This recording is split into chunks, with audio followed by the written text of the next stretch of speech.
नया IBN 7 हौसला है।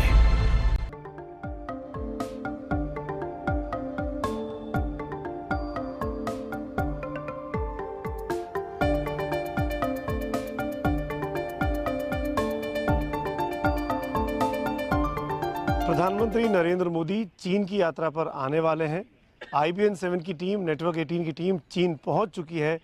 जिस चीन में अंग्रेज़ी बोलने वाले लोग बहुत कम मिलते हैं, वहां हम लोगों ने कुछ हिंदी बोलने वाले लोगों को ढूंढा है। और ये वो लोग हैं जो हिंदी का प्रचार प्रसार विश्व के इस कोने में कर रहे हैं। इसीलिए IBN 7 के दर्शकों के लिए इन तमाम लोगों से मिलना बहुत ज़रूरी है। मेरे साथ है professor Zhang Jingkui. Thank you so much sir. और प्रोफेसर साहब के साथ उनके कुछ स्टूडेंट्स हैं और ये सब लोग PhD के छात्र हैं, हिंदी पढ़ रहे हैं, हिंदी में अपना PhD कर रहे हैं। और बहुत से लोग ऐसे भी हैं जो हिंदुस्तान कई मर्तबा जा चुके हैं और हिंदुस्तान को बहुत अच्छे से जानते हैं। एक चीज़ जो शुरुआत में करना चाहूँगा प्रोफेसर साहब, हम ये देखते हैं आप बातचीत में, हम हिंदी बोलने वाले लोग, हम हिंदुस्तान के लोग हिंदी बोलने से ज़्यादा अंग्रेज़ी बोलने में विश्वास करते हैं।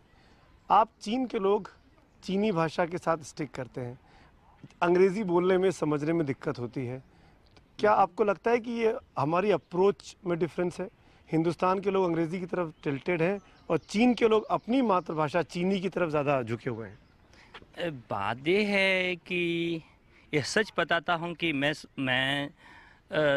you know that I am very proud of Chinese people. They speak Chinese language only in China or sometimes in outside of China. मैं ये समझता हूँ कि अपनी भाषा है, अगर आप अपनी भाषा पर, अपने आप की भाषा पर महत्व नहीं देते तो आप कैसे चाहते हैं कि दूसरे बाहर के आदमी आपकी भाषा पर महत्व देते हैं? अगर आप अपनी सभ्यता पर महत्व नहीं देते, ध्यान नहीं देते, तो दूसरे लोग क्यों आपकी सभ्यता पर, आपकी भाषाओं पर ध्यान देते हैं, महत्व देते हैं? इसलिए वैसे तो यहाँ तक मैं आपको बताता हूँ कि इसलिए कि हम चीन में हम हिंदी की प्रचार प्रसार करते हैं और हिंदी सिर्फ हिंदी नहीं है, भारतीय भाषाओं का प्रचार प्रसार करते हैं, भारतीय सभ्यता पर हम महत्व देते हैं। हम चाहते हैं, क्योंकि हम जानते हैं सिर्फ अंग्रेजी के द्वारा भारत को अच्छी तरह नहीं समझ सकते हैं। भारत और चीन के बीच का संबंध उतनी आसानी से आगे नहीं बढ़ा सकते हैं। बिल्कुल, और ये बात मैं अंडरलाइन करना चाहूँगा खासकर अपने दर्शकों के लिए कि चीन में रहकर ये बात समझी जा सकती है कि अगर आप अपनी मातृभाषा के साथ जुड़े रहेंगे तो आप अपनी संस्कृति के साथ, अपनी सभ्यता के साथ जुड़े रहेंगे। और जितना आप अपनी मातृभाषा से दूर होंगे उतना शायद आप अपनी संस्कृति से, अपने कल्चर से भी दूर हो सकते हैं।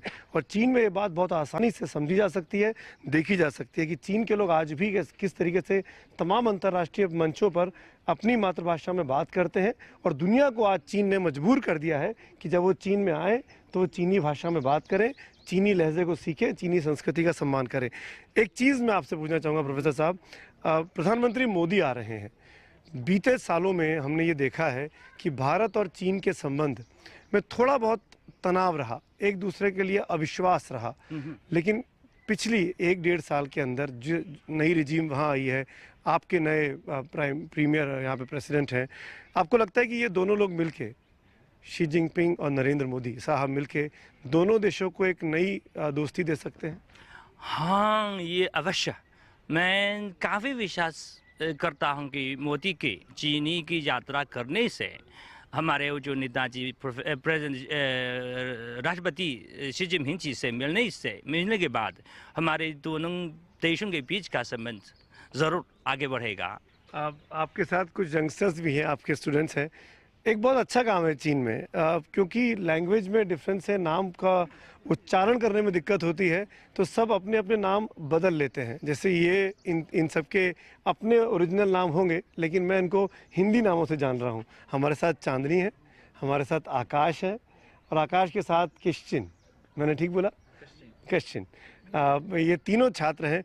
चांदनी, मैं आपसे पूछूंगा सबसे पहले, प्रधानमंत्री मोदी की इस चीन यात्रा से आप जैसे यंगस्टर्स को, युवाओं को क्या उम्मीदें हैं? मुझे लगता है कि ये तो एक अच्छा अवसर है। मोदी जी आएंगे तो ये तो हिंदी में शायद भाषण देंगे। आपने कहा कि जैसे तो ये हम की उम्मीद है कि तो हम नौजवानों के लिए हिंदी सीखने और पढ़ने को ज़्यादा अवसर देंगे। ऐसे बहुत से लोग हैं भारत में जो चीनी सीखना चाहते हैं और चीन के बहुत से लोग हैं जो हिंदी सीखना चाहते हैं, और दोनों सरकारें, दोनों मुल्क की जो हुकूमतें हैं अगर वो करीब आएंगी तो शायद ऐसे तमाम जो युवा हैं उनको नौकरियों के नए अवसर मिल सकते हैं और बहुत से अपॉर्चुनिटीज़ मिल सकती हैं अपने भविष्य को संवारने में। एक मैं अपने कैमरामैन करम सिंह को बोलूँगा, करम सिंह आप ज़रा पैन करके दिखाइए झील को। इस झील का नाम हमने पूछा प्रोफेसर साहब से, तो प्रोफेसर साहब ने कहा कि इस झील का कोई नाम नहीं है, नो नेम। तो फिर हमने इसका नाम रख दिया, जैसे इन्होंने चांदनी का नाम चांदनी रखा तो हमने इस झील का नाम अनामिका रख दिया। ठीक है प्रोफेसर साहब? ठीक है, काफ़ी ठीक है। और सब सहमत हूँ, हम बाद में यही नाम बुलाएंगे। किशन, मैं आपसे पूछूंगा, अभी मैं आपसे बात कर रहा था तो आपने कहा आप आमिर खान के बहुत बड़े फैन हैं। हाँ। क्यों?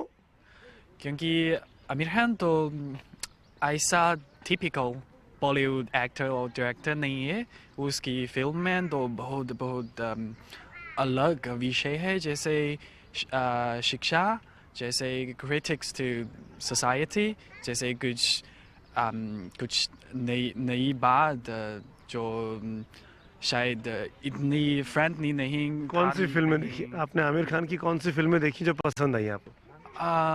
मैम पसंद नहीं, मुझे कौन सी पसंद आई हैं, अच्छी लगी? अच्छा पीके, ऑफ कोर्स, 3 इडियट्स, तारे ज़मीन पर, रंग ते पसंदी, तो सब आमिर खान का फिल्म तो मुझे बहुत पसंद है। आप एक्टिंग भी कर लेते हैं आमिर खान की थोड़ी बहुत? आमिर खान की कैसे करते हैं आमिर खान अपनी फिल्म में? एक डायलॉग बोल के दिखाइए।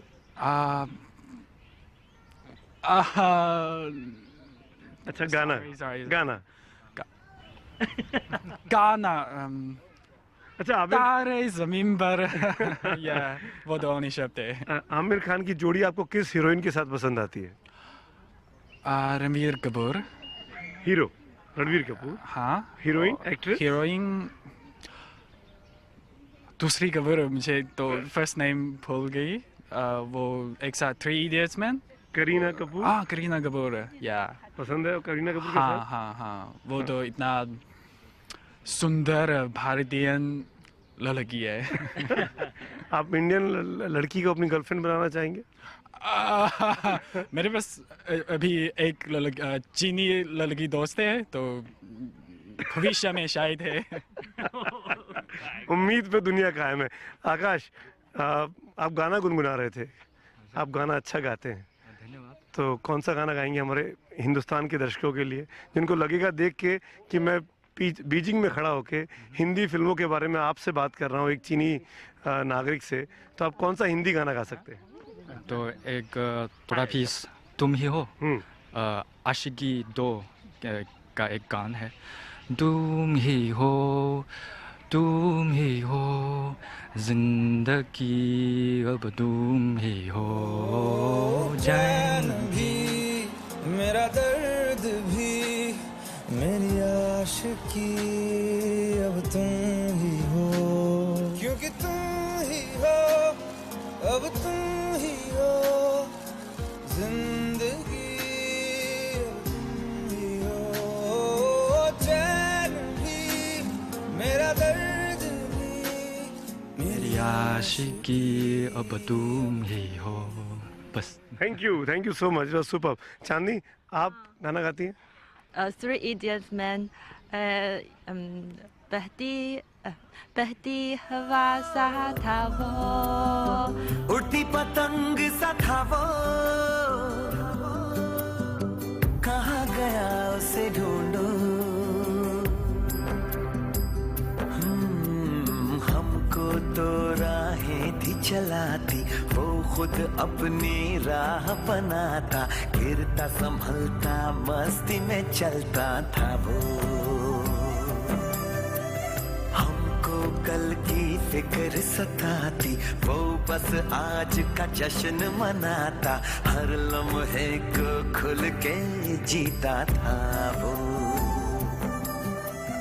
पूरा सॉन्ग नहीं गा। टाइटल सॉन्ग है 3 इडियट्स का, बहुत फिल्म सुपर हिट रही थी, और यहाँ पर भी चीन में भी 3 इडियट्स को कहा गया कि सुपर डुपर हिट रही है, और अब पीके रिलीज होने वाली है आमिर खान आजकल में आपके शहर में आने वाले हैं, बीजिंग में, आप मिलेंगे? I hope. पर मेरे उनको कोई पर्सनल कनेक्शन नहीं, इसलिए जर्नलिस्ट जी अगर कुछ मेरी कुछ मदद कीजिए तो आमिर खान तो एक मैं ये कह रहा हूँ किशन, अगर मैं मिला, अच्छा, अगर आमिर खान ने मुझे वक्त दिया मिलने का तो हम साथ चलेंगे। अच्छा, ठीक है, आप मेरे साथ चलेंगे? Thank you, I will go. Aamir Khan से मिलने हमको सबको साथ चल रहा है। प्रोफेसर साहब, आमिर खान तो आज का क्रेज है, लेकिन आपके ज़माने में मैंने सुना था कि ये आवारा हूँ गाना काफ़ी फेमस था।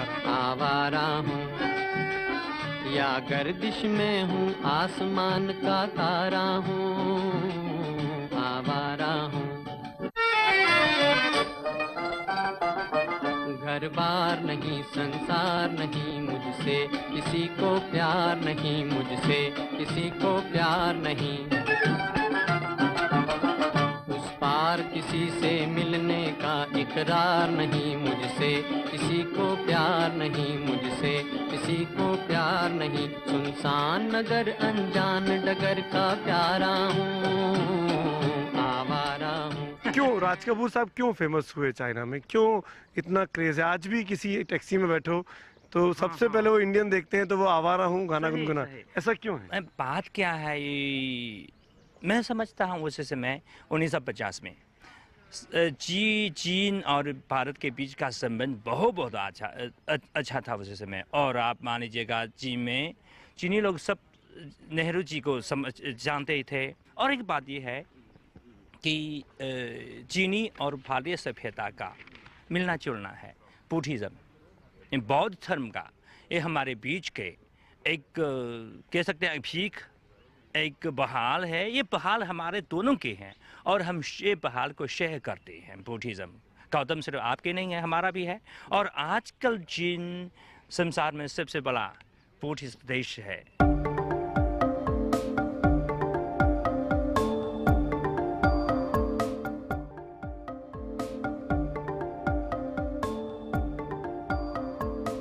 हिंदी को लेकर, हिंदी सीखने को लेकर चीन के युवाओं में कुछ उत्साह बढ़ा है, क्रेज बढ़ा है? इसलिए मैं कह रहा हूँ, मेरी उम्मीद है, एक सबसे बड़ी उम्मीद है कि मोदी जी के ये इस बार चीनी की यात्रा करने से हमारी वो जो यंग जनरेशन को, हमारे जो यंग स्टूडेंट्स को मिलना देंगे कि हिंदी पढ़ने की, भारतीय सभ्यता पढ़ने की प्रेरणा मिलेगी हमारे स्टूडेंट्स को। अभी है, अभी आप मान लीजिएगा कि पहले हम समझते हैं कि यूरोप, अमेरिका यूरोप वो संसार की सेंटर है, क्योंकि उस समय हम इकोनॉमी के पर महत्व देते थे। और आजकल हम भी थोड़ा सा भारत की ओर से मूल कला है कि भारत हमारे लिए भी काफ़ी महत्वपूर्ण है। हाँ, पूछूंगा मैं, मोदी जी जब आएंगे अपनी यात्रा में चीन, तो आपकी यूनिवर्सिटी में नहीं आ रहे हैं, आप सबसे पुरानी यूनिवर्सिटी है, 100 साल मना रहे हैं हम लोग इस बार 2016 में चीनी और हिंदी के लेके, लेकिन आपकी जो सामने वाली यूनिवर्सिटी है वहाँ मोदी जी जाने वाले हैं। और जितना मैं मोदी जी को जानता हूँ वो हिंदी में भाषण देना पसंद करते हैं। मुझे नहीं पता कि वहाँ किस भाषा में भाषण देंगे। आपको क्या लगता है कि उन्होंने पीकिंग यूनिवर्सिटी में आके आपके कंपटीशन के पास जाना पसंद किया? वैसे तो सच कहते हैं, दिल में थोड़ा सा निराश की भावना आ गई है। ये हो सकता है मोदी जी को मालूम नहीं है कि पीकिंग विश्वविद्यालय में हिंदी विभाग है, कि उनको मालूम नहीं कि पीकिंग विश्वविद्यालय में भारतीय अनुसंधान करने का 100 साल का इतिहास है। ये हो सकता है उनकी जानकारी नहीं है, हमने उनको बताया नहीं है। कुछ आप लोगों से पूछूंगा, आप टीचिंग में जाना चाहेंगी चांदनी? आप टीचिंग करना चाहेंगी, हिंदी पढ़ाना चाहेंगी, या क्या करना चाहेंगी आप? भविष्य में हिंदी पढ़ाने को अध्यापक बनाने चाहती हूँ। किशन, ये बताइए, अब आप इंडिया आना चाहेंगे किसी भी काम को लेकर, तो किस शहर में जाना चाहेंगे और क्या देखना चाहेंगे? अगर मुझे तो मौका मिलेगा भारत जाऊंगा, तो मेरे लिए तो सबसे पहली रुचि तो शिक्षा में है, शिक्षा। पर आप देख सकते हैं मेरी हिंदी अभी तो बहुत ख़राब है, बहुत लंबे समय तक हिंदी नहीं बोलना, पर मुझे आशा है कि भविष्य में मैं कोशिश करूं और भारत में चीनी संस्कृति तो कुछ पढ़ाना हाँ करूँगा। जी, आप आमिर खान की फिल्में देखते रहिए, आपको हिंदी आ जाएगी। आकाश, ये बताइए, दुनिया भर में इंटरनेट पे बहुत सी सुविधाएं उपलब्ध हैं जो चीन में नहीं है, जैसे फेसबुक नहीं है आपके यहाँ, ट्विटर नहीं है। एक यंगस्टर होने के नाते आप इसको मिस करते हैं क्या, कि अब आपको आदत पड़ गई है कि इसके बगैर काम चल जाता है? ये एक बहुत सेंसिटिव इशू है ना। अच्छा। लेकिन आजकल तो हमारे पास बहुत भारतीय दोस्त Chinese Weibo, WeChat, Weibo, Weibo, हमारे प्राइम मिनिस्टर भी वेबो पे आ गए, मोदी जी। इसलिए तो हम एक फेसबुक और ट्विटर के अतिरिक्त दूसरे विंडोज़ हैं हमारे पास, तो हम इस क्षेत्र में या इस विंडोज़ से बातचीत या आदान प्रदान कर सकते हैं। बिल्कुल, और यही बात जैसे कि मैं शुरू में अपनी चर्चा में कह रहा था कि चीन ने दुनिया को सिखाया है कि कैसे उसके टर्म्स पे आके खेलना है। चीन ने तय कर लिया कि वो तमाम अंतर्राष्ट्रीय जो इंटरनेट की जो सोशल साइट्स हैं उनको बैन कर देगा, उन्होंने बैन रखा, लेकिन उन्होंने अपनी चीज़ें डेवलप की, उन्होंने अपना प्लेटफॉर्म्स डेवलप किए, उस पर अब तमाम चीनी जो छात्र हैं, जो यंगस्टर्स हैं, चीन की जनता है, उसके ज़रिए कम्युनिकेट करती है। लेकिन हिंदुस्तान को ये सब चीज़ें सीखने की भी ज़रूरत है कि कैसे अपनी सभ्यता के साथ भी रहें और लोगों को आगे भी बढ़ाते रहें। शायद इसीलिए चीन की प्रगति, चीन की उन्नति आज ज़्यादा दिखाई देती है बजाय हिंदुस्तान के, और हिंदुस्तान को ये तमाम चीज़ें चीन के साथ, चीन की सभ्यता को लेकर, सभ्यता के साथ जुड़ाव को लेकर सीखने की भी ज़रूरत है। और प्रधानमंत्री मोदी की और राष्ट्रपति शी जिनपिंग की इस बातचीत के बाद उम्मीद करनी चाहिए कि भारत चीन के बीच दोस्ती का एक नया अध्याय लिखा जाएगा। कैमरामैन करम सिंह के साथ Sumit Awasthi, peeking university, Beijing, चीन।